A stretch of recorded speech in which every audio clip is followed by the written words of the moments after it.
Pemirsa Metro TV Lampung, program ekonomi Corner akan kita lanjutkan. Pak Ikhlas tadi sempat disinggung tentang kemudahan impor tujuan ekspor atau KIT. Nah, yang jadi pertanyaan, apa sih manfaat KIT ini terutama bagi UMKM? Terima kasih Pak Widodo. Pertama-tama Pak, mungkin belum banyak masyarakat yang mengetahui apa sih KIT itu. Nah, seperti di penjelasan awal bahwasanya KIT ini merupakan fasilitas pembebasan bea masuk yang memang diakomodir atau diatur dalam peraturan perundangan kita. Nah, pemerintah melalui Bea dan Cukai menawarkan kepada pengguna jasa, masyarakat, industri untuk bisa melakukan kegiatan produksi yang orientasinya adalah ekspor. Nah, tentunya kalau kami lihat di sini Pak, banyak potensi, terutama potensi masyarakat setempat, masyarakat Lampung yang memiliki hasil produksi komoditas lokal, seperti kita sebut saja ada di situ nanas, pisang, kemudian juga pete bahkan.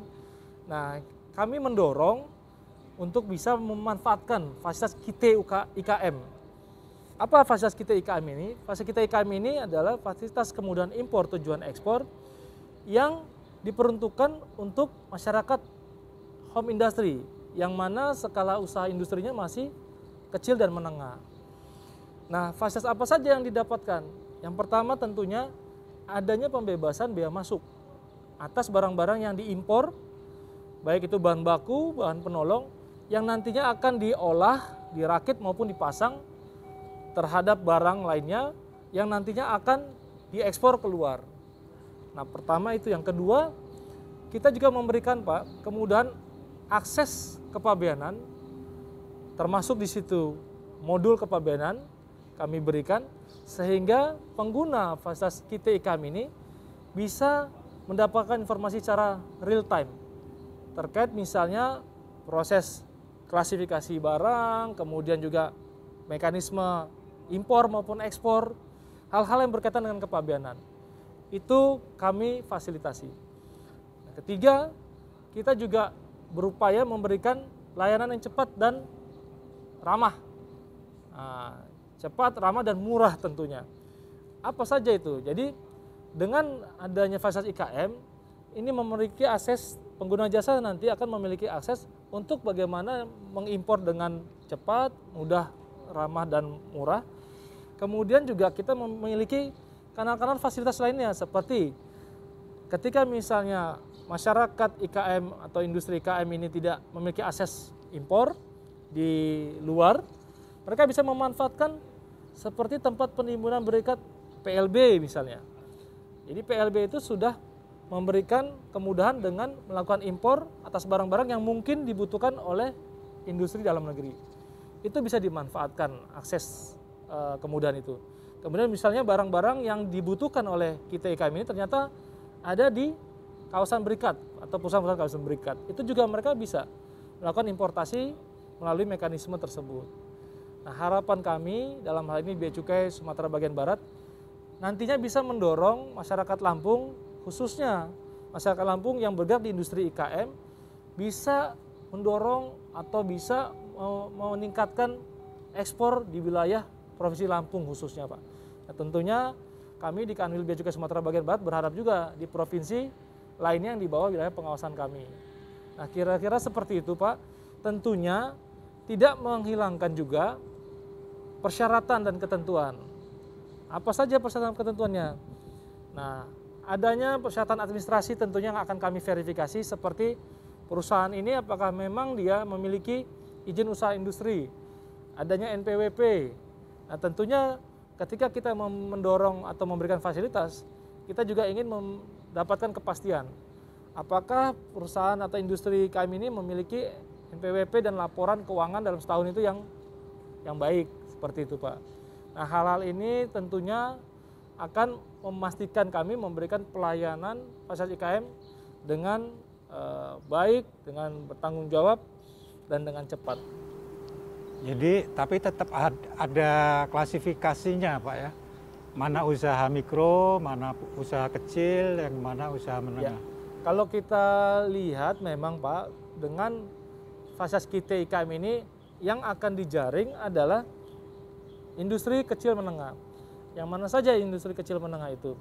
Jadi ada klasternya. Ketika misalnya industri masyarakat di Provinsi Lampung ini yang memiliki kekayaan misalnya 100 juta, atau misalnya dia yang memiliki kekayaan 5 miliar, itu masih masuk dalam kecil dan menengah.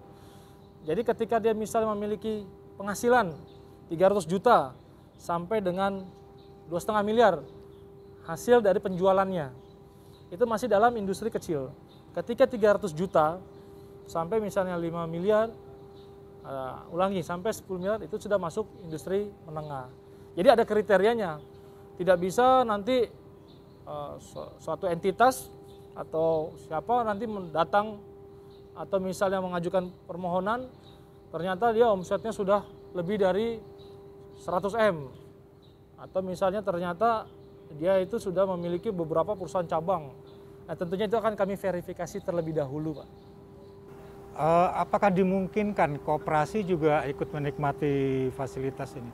Ya, jadi bagus juga pertanyaan Bapak barusan, bahwasanya kaitan dengan kita IKM ini Pak Widodo, memungkinkan pelaku usaha IKM ini bisa melakukan kegiatan impor ekspor, apakah dengan menunjuk dalam sentra IKM yang sejenis atau yang berbeda, menunjuk satu representasi untuk melakukan kegiatan kepabeanan, atau mungkin adanya kolaborasi dari beberapa industri kita IKM ini, mereka membuat lagi badan usaha yang representasi dari kegiatan industri mereka, atau dengan koperasi. Jadi beberapa atau mungkin sekelompok dari industri kecil menengah yang sejenis, mereka menunjuk koperasi untuk melakukan kegiatan tersebut. Nah, tentunya kami sadar, Bea Cukai menyadari bahwa tidak semua orang mungkin memahami atau mengetahui seluk-beluk kegiatan kepabeanan. Nah, ini beberapa opsi yang kami tawarkan sehingga memudahkan pelaku usaha atau industri IKM ini untuk tergerak, Pak, untuk sama-sama melakukan produksi, kemudian melakukan produksi yang orientasinya ekspor. Terkait pelayanan bagaimana Pak? Yang pelayanan yang diberikan oleh Bea Cukai Sumatera bagian Barat, apakah harus datang ke kantor Bea Cukai atau bisa secara online Pak? Baik, terima kasih Pak Widodo. Kalau kita lihat kondisi saat ini Pak, zaman globalisasi, kemudian juga kondisi pandemi COVID, tentunya memberikan pelayanan secara online itu adalah hal yang sudah pastinya Pak. Di Kanwil Bea Cukai Sumatera bagian Barat, kami mengedepankan pelayanan tanpa kontak fisik Pak, atau online. Baik itu terkait dengan pengajuan permohonan perizinan, kemudian perubahan perizinan, maupun juga layanan konsultasi Pak. Nah, tentunya pengguna jasa masyarakat industri juga mengetahui kami juga membuka Pak klinik impor, klinik ekspor untuk sekedar layanan konsultasi ataupun diskusi. Nah, itu bisa dilakukan dengan online. Nah, sebagaimana tadi saya sampaikan, untuk permohonan juga bisa diajukan secara online.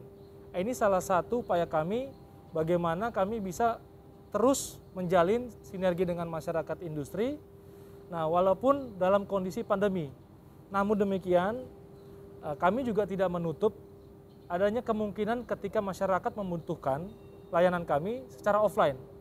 Nah, kami juga tetap memberikan layanan Pak secara offline manakala adanya pengguna jasa, baik itu masyarakat industri maupun industri kecil menengah yang ingin berkonsultasi secara langsung ke kantor kami.